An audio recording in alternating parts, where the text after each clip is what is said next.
പാലക്കാട് ചാലിശ്ശേരിയിൽ പിതാവ് ഓടിച്ച വാഹനത്തിൽ നിന്നും തെറിച്ചു വീണ് അതേ വാഹനത്തിന്റെ ചക്രങ്ങൾ കയറി 6 വയസ്സുകാരന് ദാരുണാന്ത്യം. കോതച്ചിറ പുത്തൻപീടികയിൽ ഹനീഫയുടെ മകൻ മുഹമ്മദ് ഹൈസിനാണ് മരിച്ചത്.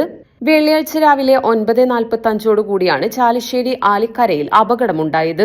പിതാവിനൊപ്പം ഗുഡ്സ് ഓട്ടോറിക്ഷയുടെ ഡ്രൈവിംഗ് സീറ്റിലിരുന്ന് യാത്ര ചെയ്തിരുന്ന 6 വയസ്സുകാരനായ മകൻ വാഹനത്തിന്റെ വാതിൽ തുറന്ന് പുറത്തേക്ക് തെറിച്ചു വീഴുകയായിരുന്നു.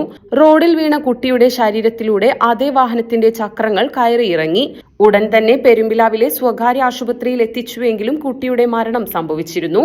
ചാലിശ്ശേരി പോലീസ് മേൽ നടപടികൾ സ്വീകരിച്ചു. തൃശൂർ മെഡിക്കൽ കോളേജിലെ പോസ്റ്റ്മോർട്ടം നടപടികൾക്ക് ശേഷം മൃതദേഹം ബന്ധുക്കൾക്ക് വിട്ടു നൽകും.